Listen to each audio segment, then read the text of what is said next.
Hey everyone, welcome back to the channel. Today we're breaking down the three forms of Shiva: Shiva, Sadashiva, and Shankara. How can Shiva be formless, the cosmic ruler, and the destroyer all at once? Let's clear up those misconceptions and dive into what each form truly means. Let's get into it. First, we need to understand that Shiva isn't just one single figure. He appears in three major forms, each representing different aspects of reality. But here's the key: these forms of Shiva aren't separate beings, they're all part of the same divine essence. So, let's break down these forms one by one. Let's start with Shiva.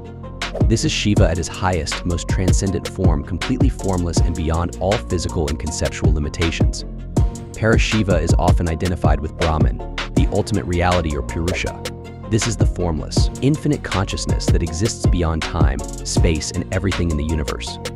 In this formless state, Shiva is beyond even the concept of creation or destruction. He's pure consciousness, the essence that permeates everything. The symbol of the lingam, which you might be familiar with, actually represents Shiva's formlessness. It's not just a symbol of Shiva, it's a representation of the infinite and eternal nature of the universe itself. So when we talk about Shiva, we're talking about Brahman, the ultimate source of everything. But Shiva doesn't just remain in this formless state. When he takes on a more active role in the universe, that's when we get Sadashiva. Now, let's talk about Sadashiva.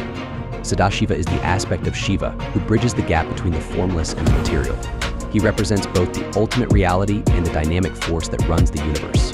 This form of Shiva is both formless and has a form.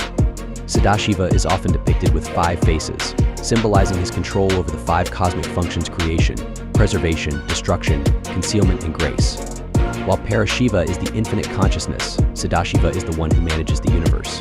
Sadashiva is sometimes referred to as Ishvara, the Lord of the universe. But keep this in mind: Sadashiva's role is more than just managing the cosmos. He represents both the spiritual realm and the physical world, balancing Purusha, the formless, pure consciousness, and Prakriti, the material, changing world.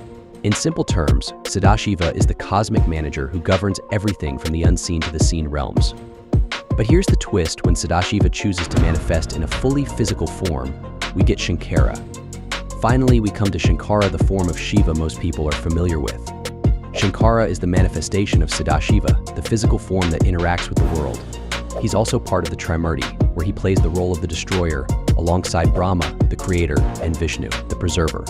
Now, don't get scared by the word destroyer. Shankara's role in destruction isn't about chaos, it's about transformation. He destroys what needs to be destroyed so that new creation can happen. This form of Shiva is deeply tied to Prakriti, the material world. As Shankara, Shiva is actively involved in the cycle of birth, life, death, and rebirth.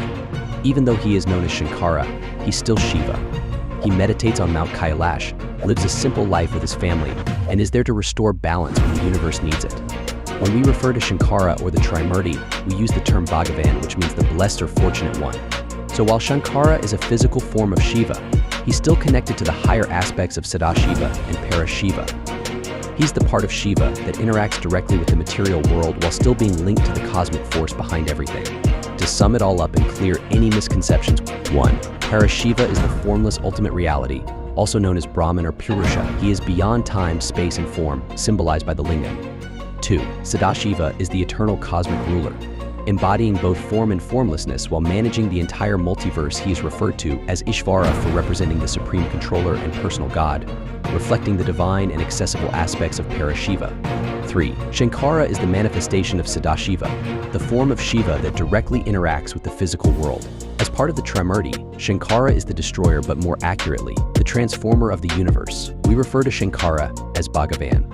Each form of Shiva plays a unique role in the cycle of creation and destruction, but they are all part of the same essence, Shiva. Whether formless or in a physical form, Shiva's influence permeates every level of reality. And there you have it.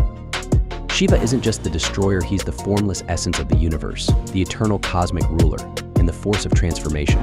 These three forms, Shiva, Sadashiva, and Shankara, help us understand the many layers of reality, from the infinite to the finite. If you found this video helpful, be sure to like, subscribe, and hit the notification bell so you don't miss out on future content. And let me know in the comments which form of Shiva resonates with you the most. I'd love to hear your thoughts. Thanks for watching, and I'll see you in the next video.